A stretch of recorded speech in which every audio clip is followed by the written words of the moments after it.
يا راغبا في كل علم نافع. ينمو العلم ويتقدم بتقنياته ومجالاته، ومعه نطور أدواتنا في تقديم العلم الشرعي. أكاديمية زاد أكاديمية ينبوعها صاف ليروي غلة الظمآن. وتعلم الفقه الميسر عاملا بالشرع دون تعصب لفلان. بشرى لنا زاد أكاديمية للعلم كالأزهار في البستان.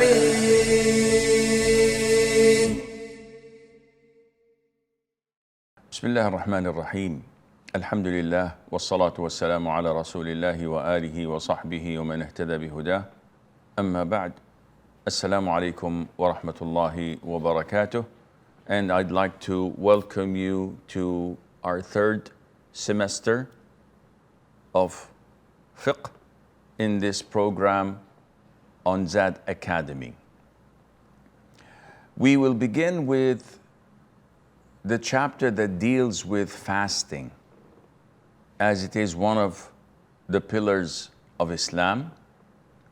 And this is in continuation of studying fiqh, because as you know, the jurors, when they compiled their fiqh books, they began with things that are related to forms of worship,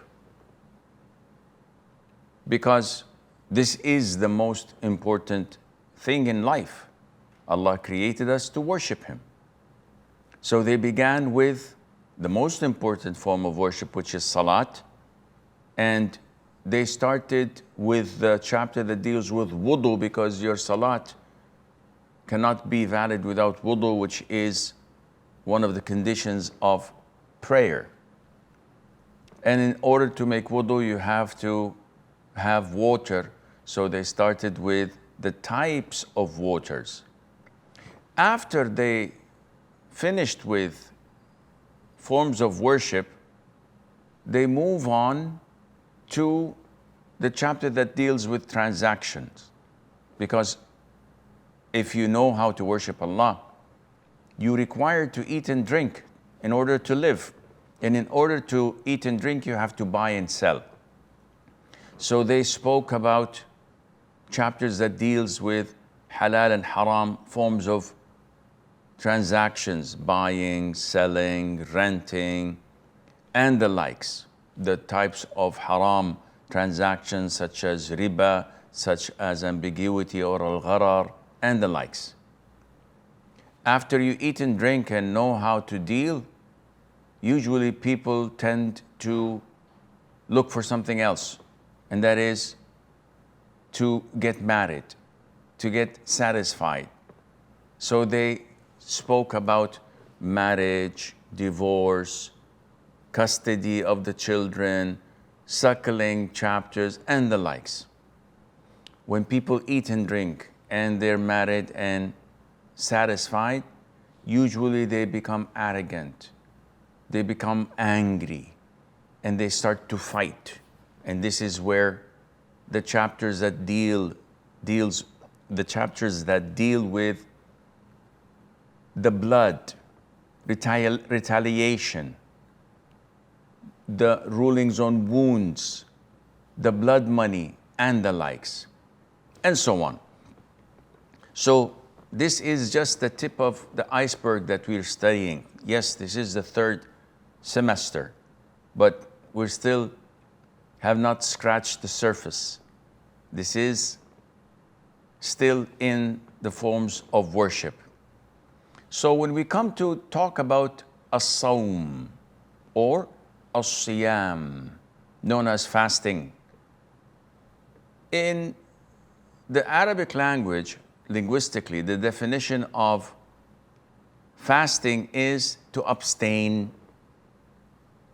The legislative definition is to abstain from things that break your fasting, such as eating, drinking, or being intimate, etc., from the break of dawn till sunset with, and this is a very important condition, with the intention of worshiping Allah. Because you might refrain from eating and drinking because you want to go on a diet. So this is not fasting.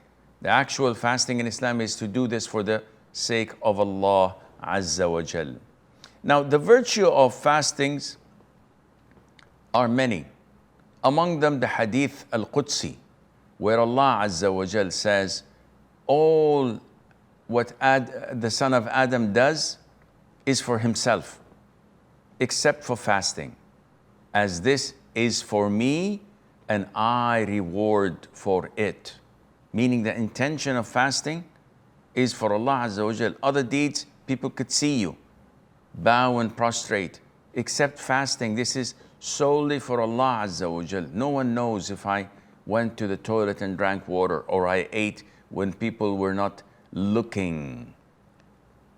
And the Prophet ﷺ tells us as well in this hadith that the smell of the mouth of a person who's fasting is greater and more beautiful at the sight of Allah Azza wa Jal on the Day of Judgment than the smell of musk. And that a person who's fasting in this dunya, he has two reasons to rejoice and be happy. One, when he breaks his fasting, and the second is when he meets Allah on the Day of Judgment with such a beautiful worship. Also, the Prophet tells us, alayhi salatu wasalam, that there is a gate, one of the 8 gates of Jannah. We know that Jannah, paradise, has 8 gates, and hellfire has 7. So the Prophet tells us, alayhi salatu wasalam, that there is a gate in Jannah called Ar-Rayyan, and only those who used to fast in this dunya would be admitted from it, no one else. And once they enter from it, it is closed, so no one else would come through it. And the fasting has 3 types of patience that can be combined in it.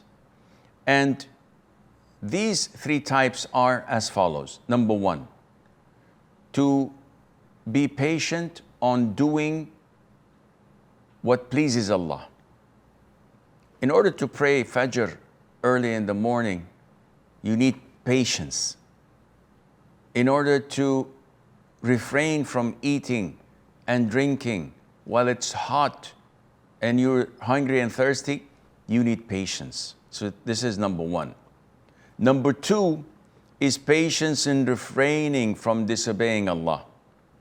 Everyone is tempted, and in order to stop yourselves from such temptation to do haram, then you need patience. And this is what a person who's fasting is doing when he refrains from what Allah has prohibited upon him to do. Number 3 is patience in accepting Allah's divine decree. So if I lose a child, I have to be patient. This is Allah's decree. If my house is damaged, I have to be patient. If I have a car accident.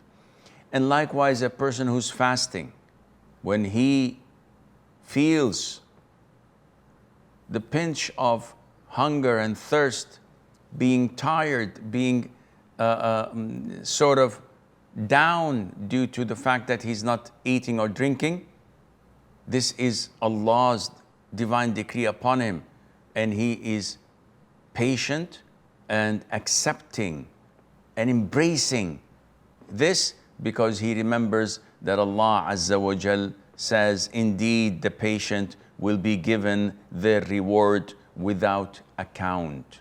And this is again one of the virtues of fasting. Now, there are conditions, and one of the great conditions of fasting is that you have to have the intention to fast.